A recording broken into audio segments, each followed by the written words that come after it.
1.3 of that 7 million being Palestinian Arabs.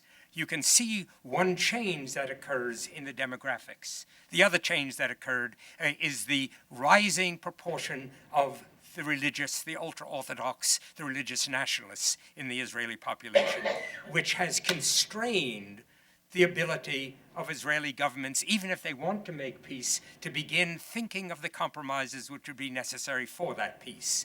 If you look at the current coalition that governs Israel, the ultra-nationalist, religious, the former Soviet make up a very significant part of that coalition and constrain its activities. 3. What do the Palestine papers show? Some of you have read about them in the newspaper. This leak that came out that the Arab broadcasting company Al Jazeera, operating out of Qatar, was given a series of papers. The Palestinian side of the negotiations between Prime Minister Olmert and Palestinian President Mahmoud Abbas in 2007, 2008. What they show, from the point of view of the critics on the Palestinian side, is that the Palestinians were willing to give up too much. What they show from those who are looking for a settlement is that the Palestinians were willing to give up a good deal in order to get a peace.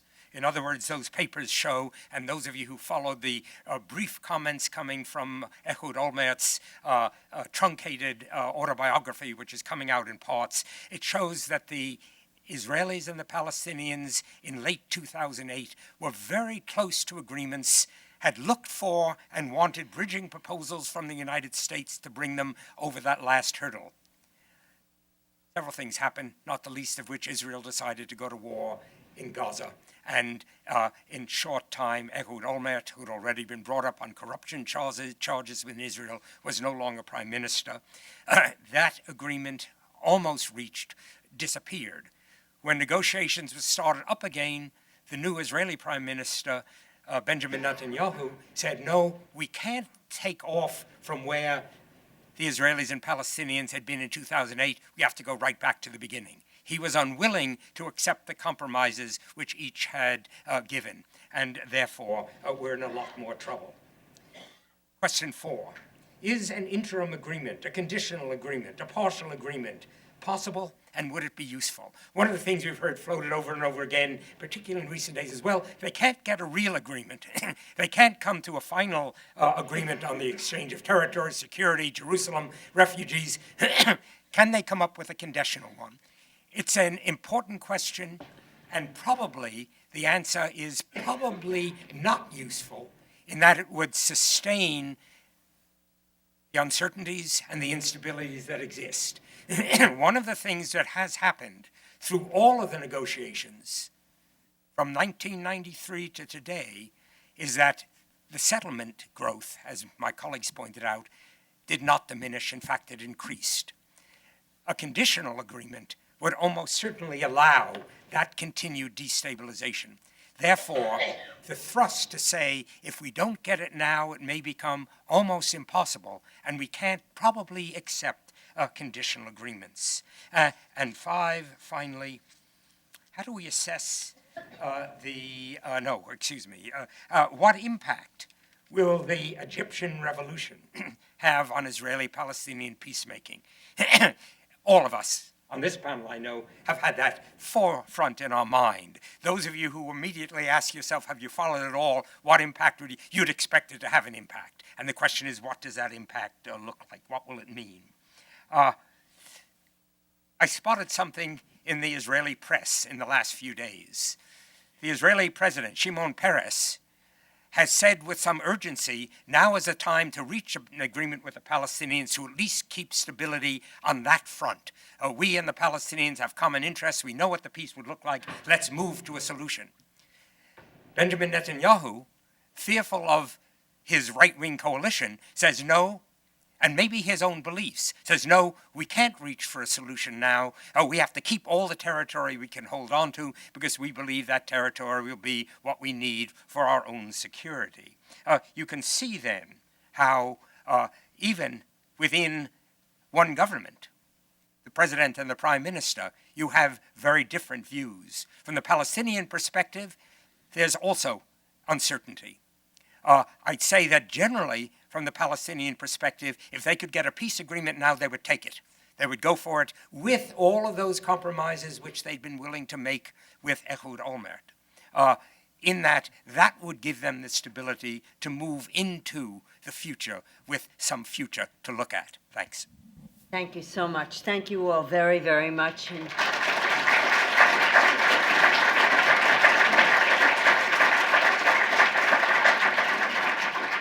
I guess we need to have a digital clock up there, but we do have time for questions.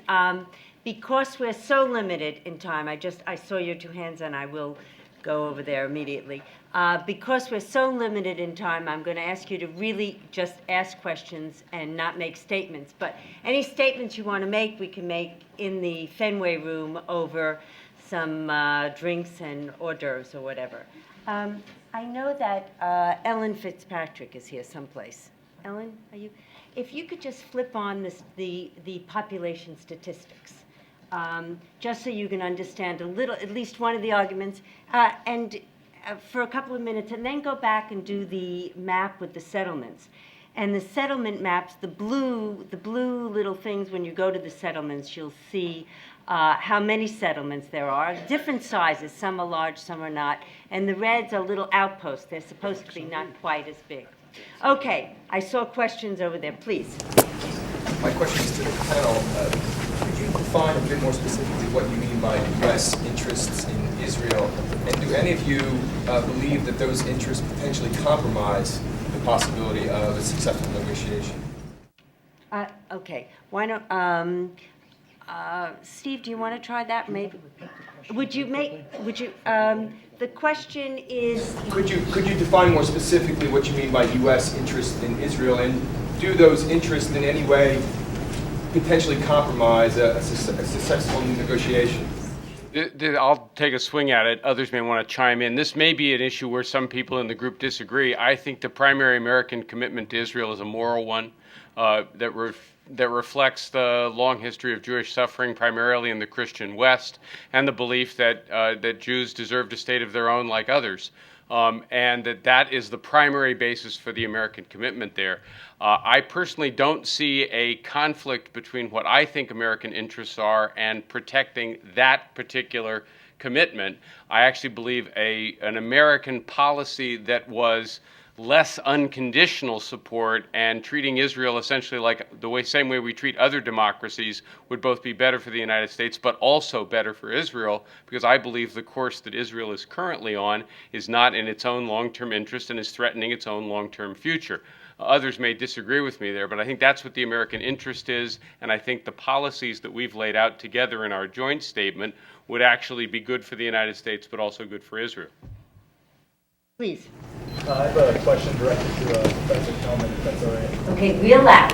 I'm actually a skeptic of the idea of two states being established successfully at the time. I noticed in one of your recent papers on the Israeli-Palestinian conflict that you supported the idea back in the 40s of a singular binational state. And I was wondering about why you supported that at the time and why that still wouldn't work today. Thank you. Well, I supported a binational state in the 1940s when most of you were not alive. I think the situation that was before the creation of Israel. I think right now a binational state is simply not in the offing. I think the formula, the call for a one-state solution, whether it's a binational state or a unitary state, one person, one vote kind of situation, is simply, under the present circumstances, a formula for continuing the conflict. The only way we can resolve the conflict at this particular historical juncture is to provide for each of the two peoples the opportunity to express their national identity in a state of their own. My own feeling is, I have sort of a new formula which I call, maybe that's what you read somewhere, the one country, two-state solution, where we think of the country as a unit, that whole, not a political unit, but as a psychological unit, and in many other respects as a unit. For example, a unit in which there can be joint economic activities, cultural activities, cross-border experiences, et cetera, et cetera. But politically, I think there need to be two states, two independent states at this point. How that will evolve over the generations, I would leave to history. Please, and then we'll, I'm trying to, yeah, please, go right ahead. Two things you did not cover. Would Palestine be viable economically? And would Hamas serve to destabilize the thing if you did split? Richard, why don't you try that? There's no question that the state would require significant economic assistance, developmental assistance. And there are complicated questions in terms of ensuring that Palestinians are able to get their goods to market. For example, you have a significant segment of the economy right now which is still devoted to agriculture, and those producers cannot get their crops to market in many cases because they're impeded by Israeli security regulations and so on. So there are complicated problems to be solved, but I see those as technical details. I think with an agreement that has significant regional acceptance, and we do have in the so-called Saudi proposal of 2002 a framework which pretty much squares with the Clinton parameters and so on, I do think that can be worked out. The other question, what was the other question? Hamas, yes, big question. Look, Hamas is a nationalist group. It's an Islamist group.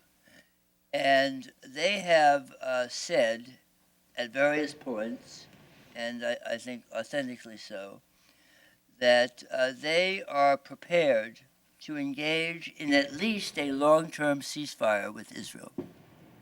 And that ceasefire might be 20 years, 25 years, or 30 years. Are they willing to go a step further, which is to say to actually embrace a peace treaty? And that is a question. That is a significant question. In the former negotiations, which is to say during the Oslo period, Hamas in effect said to Fatah and Arafat, we don't think what you're doing is going to work, but go ahead and try. And I think that at the end of the day, and this is more hunch than evidence, that we would see a fairly pragmatic response from Hamas if there is a reasonable deal on the table. And just one quick point. When Hamas won the Palestinian elections in 2006, there was significant expert opinion in the U.S. government, including the CIA, which basically urged Bush to try and work with these people incrementally. And Bush's response was initially positive, and then he changed his mind, and of course, we set out trying to isolate and undermine Hamas. So some of their behavior has to be understood not in a vacuum, but in the context of the policies that they have been the brunt of, as well as their own actions and terrorism and so on. So I think, frankly speaking, that they can be brought, if not to the table, to a supporting role.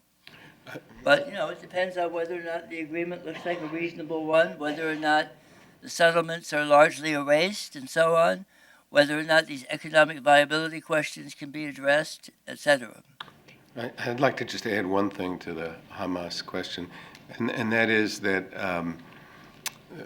Mahmoud Abbas, the Palestinian president, has said that any agreement reached in negotiations would be put to a referendum of Palestinians.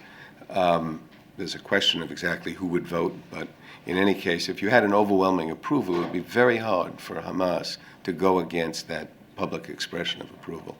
That's what I was going to add. Thank you. Thank you very much. I think that puts it into perspective. Just